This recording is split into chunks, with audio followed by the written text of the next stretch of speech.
নমস্কার বন্ধুরা, আমি গায়ত্রী আবারও এসে গেলাম নতুন একটি রেসিপি নিয়ে। রেসিপিটি সম্পূর্ণ নতুন। এটি পাট শাকের বড়া। এটি আমাদের গ্রাম অঞ্চলে খাওয়া হয়ে থাকে। তো আপনারা দেখুন আমি পাট শাকের বড়া কীভাবে বানাচ্ছি। আর যদি আপনাদের ভালো লেগে থাকে তাহলে অবশ্যই আমার কমেন্টে এসে জানান। আর সঙ্গে সঙ্গে আমার চ্যানেলটিকে সাবস্ক্রাইব করে নিন, লাইক করুন আর শেয়ার করুন। তো চলুন দেখে নেওয়া যাক কীভাবে তৈরি করছি পাট শাকের বড়া। তো বন্ধুরা, এখানে আমি পাট শাকটা ধুয়ে রেখে দিয়েছি আর এটা এখন কুচি কুচি করে কেটে নেব। তারপর বেসন আর লঙ্কার গুঁড়ো ও লবণ টবণ দিয়ে মাখিয়ে নেব। তো আমি এখানে পাট শাকটা কাটা শুরু করে দিচ্ছি। যতটা হাতে আসবে ততটাই নিতে হবে এখানে। আর চেষ্টা করতে হবে একটু কুচি কুচি করে কাটার, তাহলে বড়াটা ভালো হয়। এখানে আমি কুচি কুচি করে যতটা সম্ভব হচ্ছে কেটে নিচ্ছি।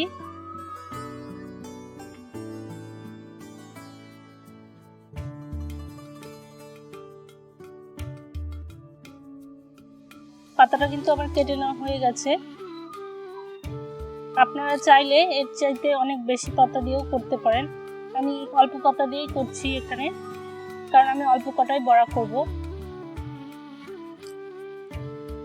কেটে নিচ্ছি আমি কুচি কুচি করে।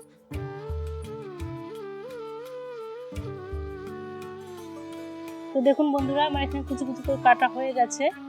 এবার আমি এটা বেসন দিয়ে মেখে নেব। এর জন্য প্রথমে আমি এখানে দিয়ে দিচ্ছি একটুখানি লবণ। এটা হাফ টিস্পুন মতো লবণ হবে। হাফ টিস্পুন লবণ দিয়ে দিচ্ছি। তারপর একটু হলুদ দিয়ে দেবো সামান্য। তারপর এখানে লঙ্কা গুঁড়ো দিয়ে দিতে হবে একটুখানি।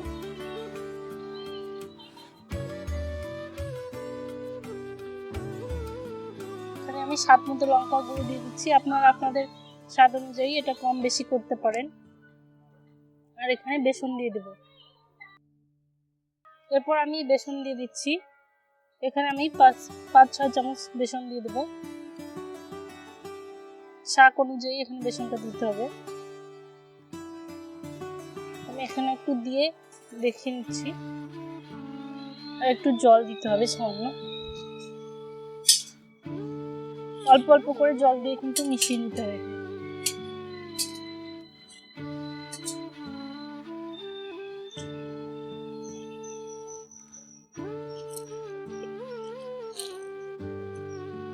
আর একটু বেসন লাগবে এখানে আমার।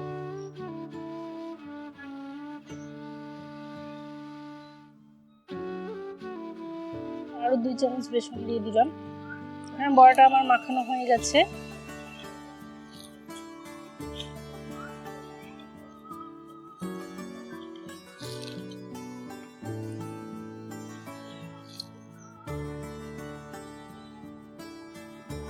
দেখুন বড়াটা আমার এখানে মাখানো হয়ে গেছে। নুনটা জ্বালিয়ে কড়াইতে বসিয়ে বড়াগুলো ভেজে নেব। বন্ধুরা, তেলটা আমি উনুনে দিয়ে রেখেছিলাম। তেলটা গরম হয়ে গেছে আমার। এবার আমি বড়াগুলো ছেড়ে দেবো এক এক করে। আপনারা যে কোনো আকারের বড়াটা তৈরি করে নিতে পারেন। তো আমি এখানে এরকম করে বড়াটা তৈরি করে নিচ্ছি।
বন্ধুরা, এখানে আমার বড়াটা দেখুন একদম ভাজা হয়ে গেছে, রেডি।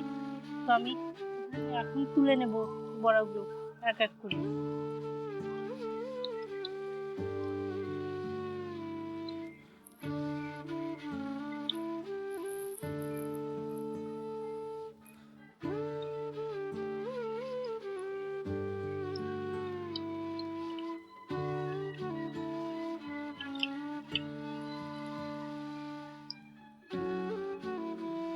তৈরি হয়ে গেল আমার একদম মুচমুচে পাট শাকের বড়া।